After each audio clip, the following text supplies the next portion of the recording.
మాట చూసారా ఏమనుందో? ఈ బైబిల్ చెప్తున్న మాట చూసారా ఏమనుందో?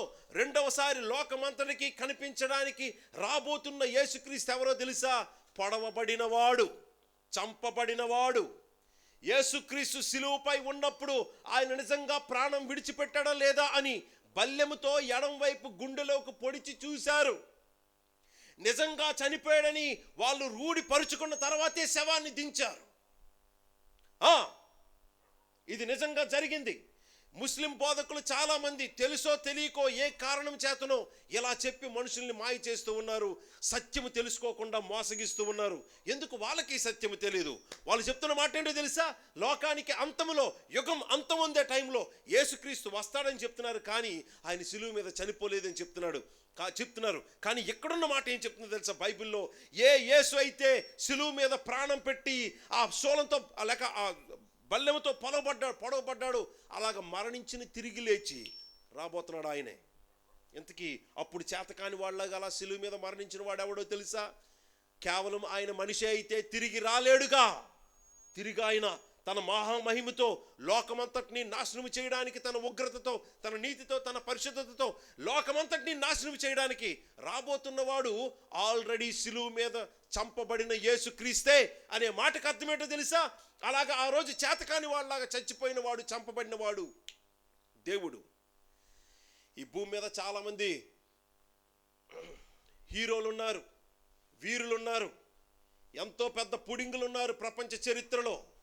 ఆడు ఎంత పెద్ద వీరుడైనా ప్రతి ఒక్కడు చచ్చి ఉన్నోడే.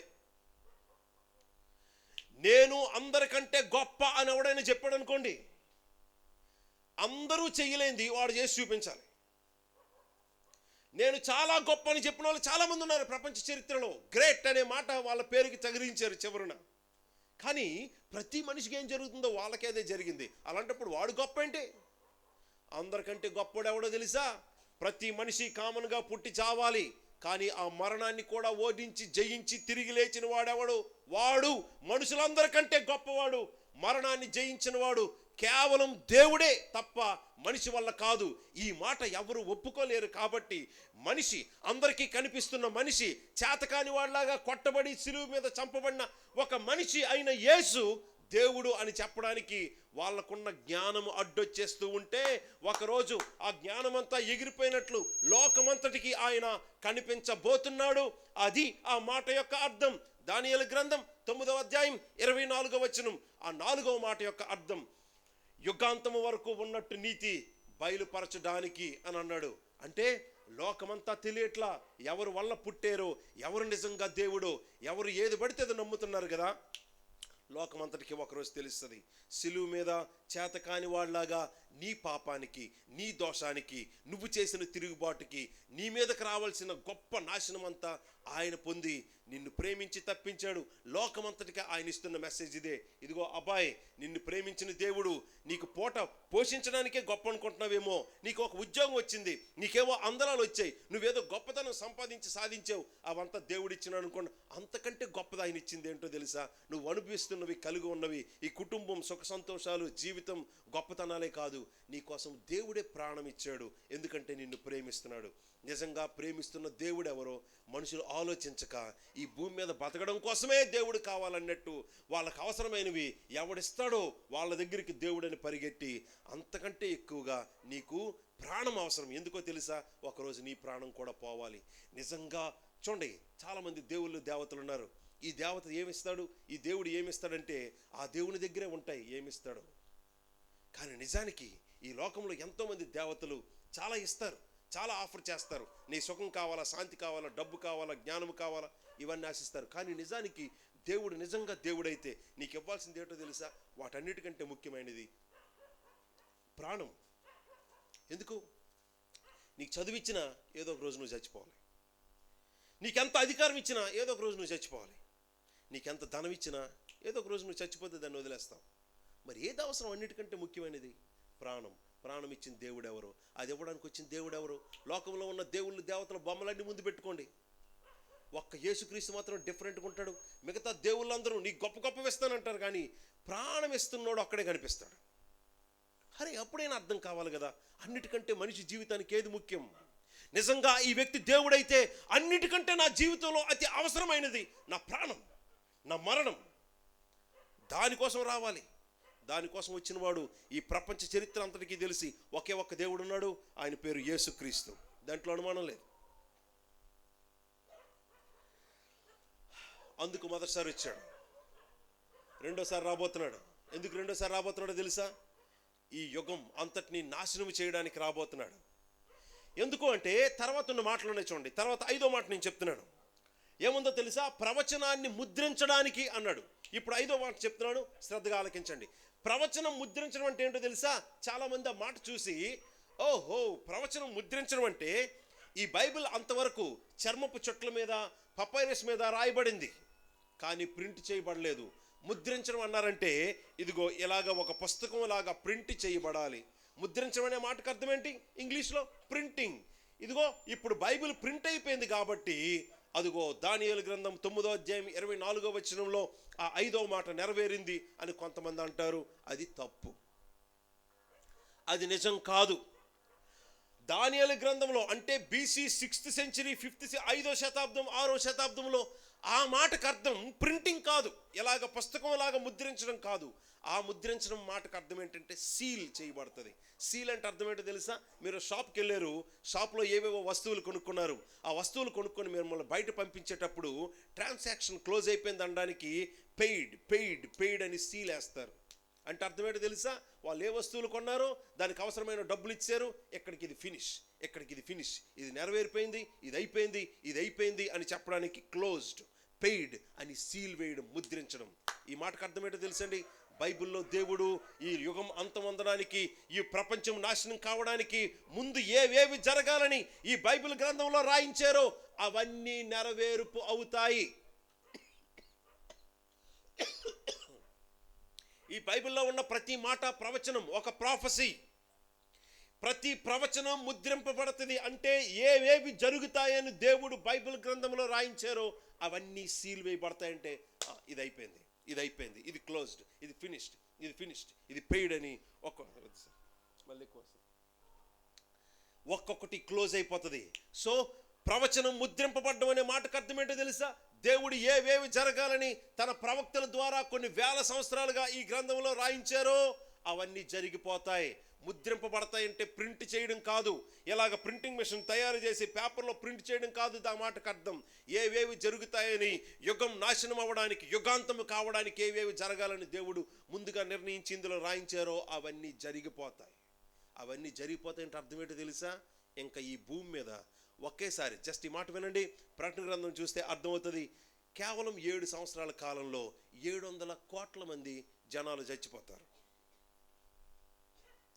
మళ్ళీ మాట చెప్తున్నాను, అందరూ చచ్చిపోరు, ఇంకా ఉంటారు. 700 కోట్ల మంది జనాలు ఒక్క 7 సంవత్సరాల కాలంలో చనిపోతారు, చంపబడతారు. అతి భయంకరమైన వాటితో, యుద్ధాలతో, రోగాలతో, కరువుతో. అంతకంటే చాలా పెద్దవి ఉన్నాయి, ఆ లిస్ట్ నేను చెప్పలేను.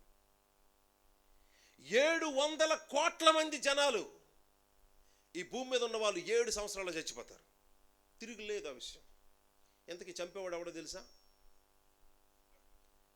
అలాగ దేవుని చేతిలో ఉన్న గ్రంథము తీసుకొని ఆ ముద్రలు విప్పడానికి ఎవడికి శక్తి సరిపోదు. కానీ దేవుని గొర్రెపిల్ల, వధింపబడిన గొర్రెపిల్ల నిలుచొని ఉండట చూశాను. ఆ గొర్రెపిల్ల దేవుని చేతిలో ఉన్న ఆ గ్రంథము తీసుకొని 7 ముద్రలు విప్పుతున్నాడు.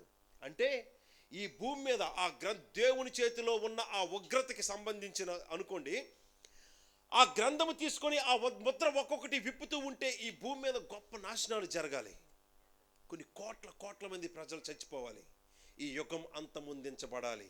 ఈ యుగాన్ని నాశనం చేయాలంటే ఇన్ని కోట్ల మంది మనుషుల్ని చంపాలి, పాపంతో నిండి ఉన్న ఈ మనుషుల్ని. ఇంతమంది మనుషుల్ని, ఎంతమంది ఎలాగో తెలుసా? తల్లి ఒడిలో ఉన్న చిన్న పిల్లల్ని చంపేయాలి రోగాలతో. చిన్న పిల్లలు చూస్తుండగా వాళ్ళ అమ్మ నాన్న భయంకరంగా చంపేయాలి.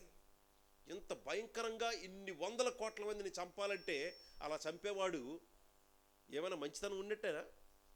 అలా చంపేవాడికి ఏమైనా వాల్యూస్, ఎథిక్స్ ఉన్నట్టేనా? అంత భయంకరంగా ఇన్ని కోట్ల మందిని చంపాలంటే ఆయనలో ఏమైనా కొద్దిగా వాల్యూస్, విలువలు, మంచితనం ఉంటే ఆ నొప్పి ఎలా ఉంటుందో, ఆ మరణంలో, ఆ దెబ్బలో బాధ ఎలా ఉంటుందో అనుభవించాలి.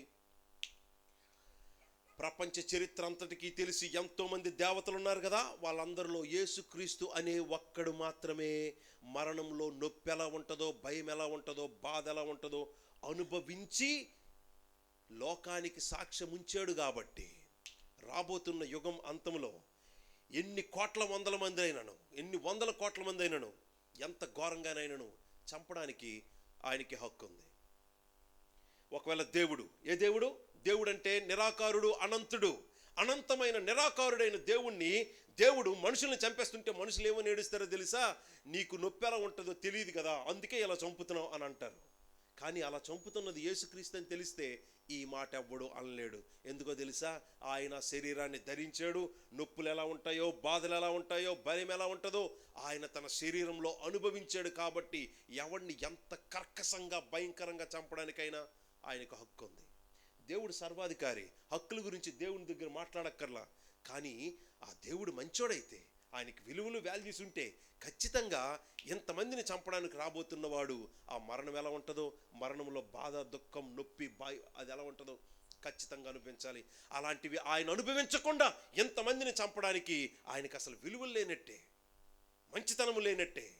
దేవుడంటే అధికారం, ఎవ్వడూ ప్రశ్నించలేని అధికారం ఎంత ఉంటుందో అంతే రేంజ్లో మరి మంచితనం, కనికరం ఉండాలి, వాల్యూస్ ఉండాలి, ఎథిక్స్ ఉండాలి కదా.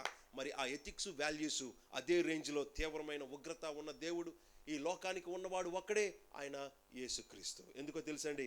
జాగ్రత్త వినండి. ప్రపంచంలో ఉన్న మతాలన్నీ చాలామంది ఈ మాట నమ్ముతున్నారు.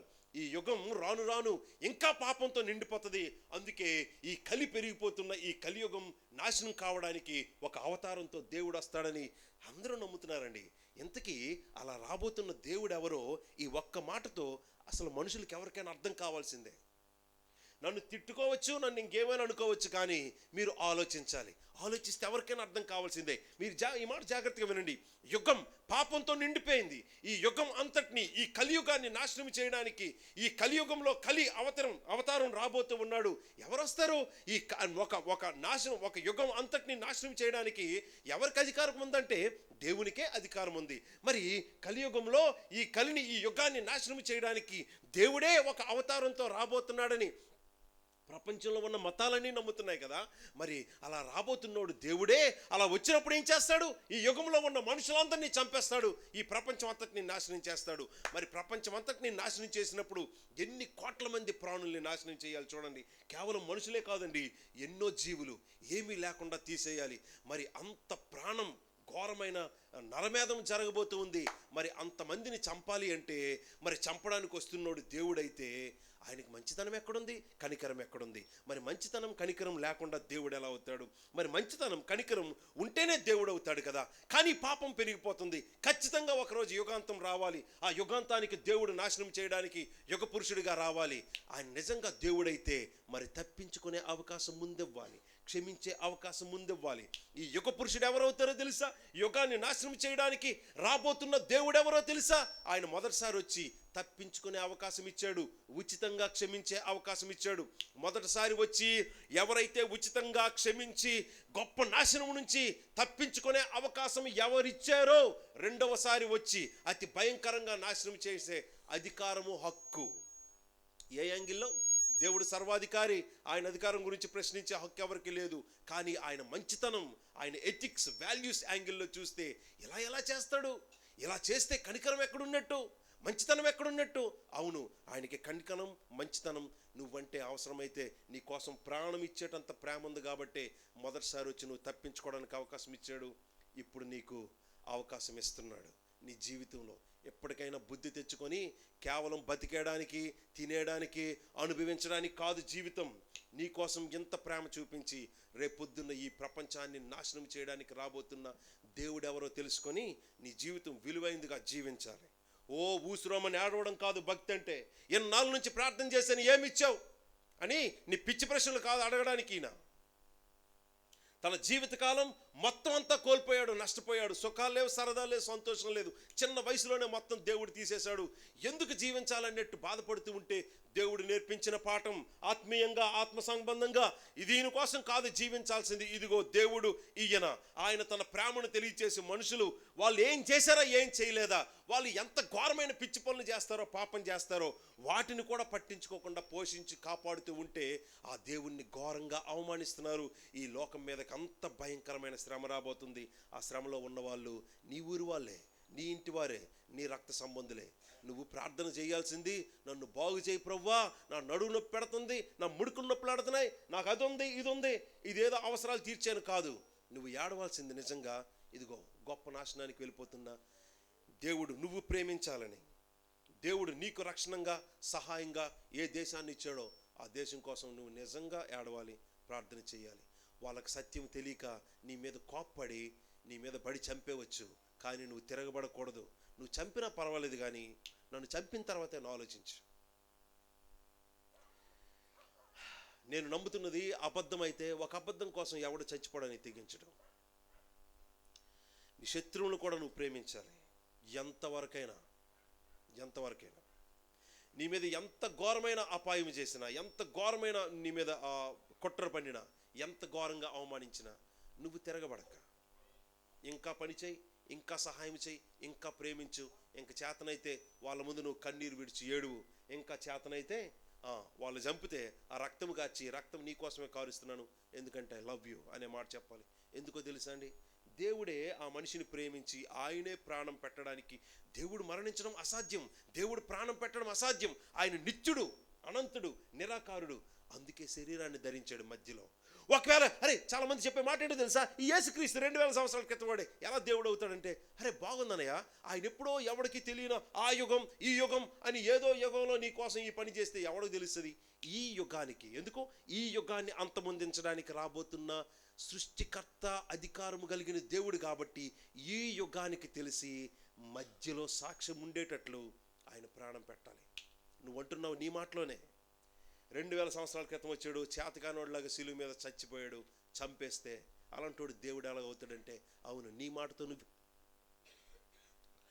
మాటతో నీకున్న జ్ఞానంతో, నీకున్న చదువుతో, నీకున్న చరిత్ర గూర్చిన అవగాహనతో నువ్వే సాక్ష్యం ఇస్తున్నావు. యేసుక్రీస్తు చనిపోయాడు చేతకాని వాడిలాగాని. ఎందుకో తెలుసా, ఈ యుగానికి దేవుడైతే, ఈ యుగాన్ని అంతమొందించడానికి రాబోతున్నవాడు ఆయనే అయితే ఈ యుగానికి సాక్ష్యాలు ఉంచాలి. ముందుగా వచ్చి ప్రతి మనిషి పాపం కోసం ఆయన పరిహారార్థం మరణించాడు, ఉచితంగా ఇస్తున్నాడు అవకాశం, తప్పించుకునే అవకాశం. ఎందుకు, తీర్పు తీర్చడానికి రాబోతున్నవాడు ఆయనే కాబట్టి. చాలా విషయాలు ఉన్నాయి, అన్నీ మనం ఈ టైంలో చెప్పుకోలేము, కానీ మీకైతే చెప్పే మాట ఏంటో తెలుసండి. చివరిగా ఈ మాట చెప్తున్నాను. ఇప్పుడు చాలా సమస్యలు ఉన్నాయి కదా, చాలా బాధలు ఉన్నాయి కదా, మీకు అర్థం కావు. ఎందుకు, దేవుడు నా కోసం ప్రాణం పెట్టినంత ప్రేమ ఉంది, అయినా నా జీవితంలో ఎన్ని కష్టాలు, ఎన్ని సమస్యలు ఏంటి అని నువ్వు ఏడుస్తావు. కొన్నిసార్లు నువ్వు వాళ్ళకి ఎందుకు ఏడుస్తావు తెలుసా? జాగ్రత్తగా మాట వినండి. ఈ మధ్య రవి జగన్ సంబంధించిన ఒక మెసేజ్ ఏదో చూస్తూ ఉంటే అందులో ఆయనతో పాటు ఉన్న ఇంకో ప్రొఫెసర్ దానికి ఆన్సర్ ఎలా ఇచ్చాడు. ఎందుకు, దేవుడు ఎంతగా మనల్ని ప్రేమిస్తున్నా కానీ, దేవుడు అంత మంచోడైనా కానీ మన జీవితంలో ఎందుకు ఈ సమస్యలు, ఏడుపులు అని ఎవరో ప్రశ్న చేస్తే అప్పుడు ఆయన సమాధానం చెప్తున్నాడు. జాగ్రత్త వినండి మాట. చివరిగా ప్రార్థన చేసే ముందు చెప్తున్న మాటది. మీ జీవితంలో అర్థం కాని బాధలకి, సమస్యలకి, ఏడుపులకి, దుఃఖాలకి కారణం చాలా గొప్పగా చెప్పాడు ఆయన. ఈ భూమి మీద మనుషులు ఎలా ఉన్నారో, ఈ భూమి మీద పరిస్థితులు ఏంటో చూడడానికి వేరే గ్రహం నుంచి, నిజానికి లేరు వాళ్ళు, వేరే గ్రహం నుంచి గ్రహాంతర వాసులు వచ్చారు అనుకుందాం.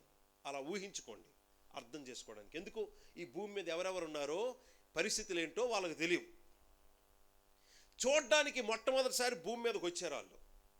నిజానికి అలాంటి గ్రహాంతర వాసులు లేరు, ఉన్నారు అనుకుందాం.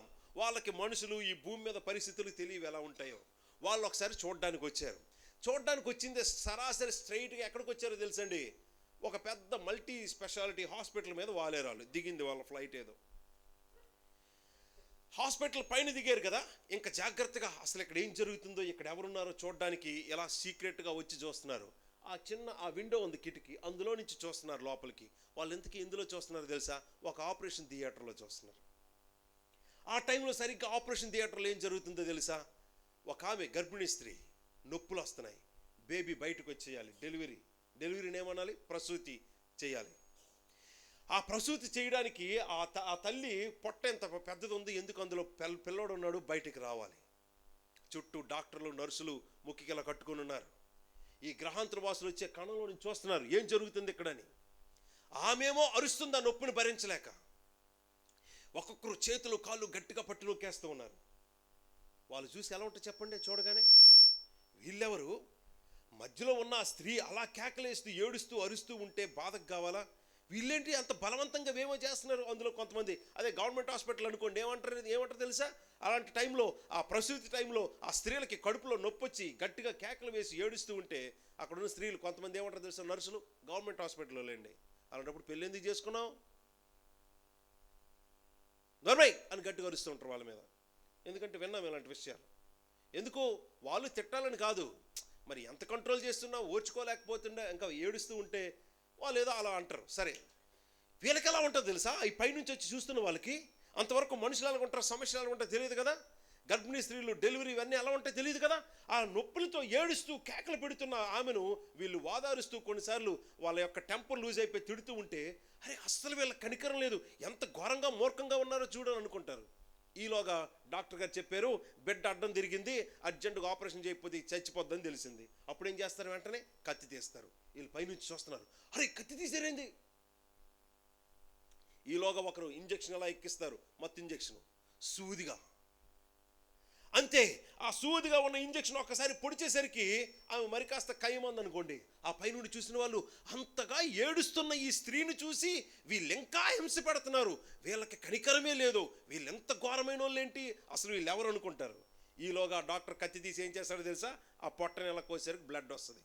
ఆ రక్తం చూసేసరికి వీళ్ళు ఎంత కర్కశంతో ఉన్న వాళ్ళ అని ఆ డాక్టర్లని ఆ నర్సుల్ని ఏమనుకుంటారు చెప్పండి. మరి కొద్దిసేపటికి అయ్యేసరికి ఎక్కడ చూసినా రక్తమే. ఇంకందులో నుంచి ఆ పిల్లోని తీస్తారు. ఆ పిల్లోడు బయటకు వచ్చినోడు ఆ నీరేదో తాగేసి ఏడవడు వాడు. ఈలోగా ఆ రక్తంతో ఉన్న ఆ పిల్లోని తీసి ఏం చేస్తారు డాక్టర్లు? కాలు పట్టుకొని తిరిగేసి వెనకతలు 2 కొడుతూ ఉంటే వాళ్ళకి ఎలా ఉంటుంది చెప్పండి. అరే అసలు వీళ్ళు మనుషులా, వీళ్ళు రాక్షసులా, ఇలాంటి భయంకరమైన వాళ్ళ అని వాళ్ళని తిట్టుకొని అసలు ఇక్కడ మనం ఉండకూడదు, వీళ్ళకి కానీ దొరికామంటే అరే వాళ్ళలాంటి మనుషుల్ని అంత భయంకరంగా హింసిస్తూ ఉంటే మనల్ని ఏం చేస్తారని దెబ్బకు భయపడి పరిగెడతారు. వాళ్ళలోకి వెళ్ళిపోయి వాళ్ళ విషయం అంతా చెప్పుకొని అరే మనం ఎంత మంచి వాళ్ళం కదా, కానీ అక్కడ వాళ్ళు ఎలాంటి వాళ్ళు తెలుసా వాళ్ళు అని ఈ విషయం అంతా చెప్తూ ఉంటారు. వాళ్ళు ఇక్కడున్న ఈ డాక్టర్ని నర్సుల్ని అతి భయంకరమైన మూర్ఖులు, హింస చేస్తున్న వాళ్ళు అని అనుకోవడానికి కారణం ఏంటో తెలుసా? వాళ్ళు ఆ ఒక్క రోజునే చూశారు.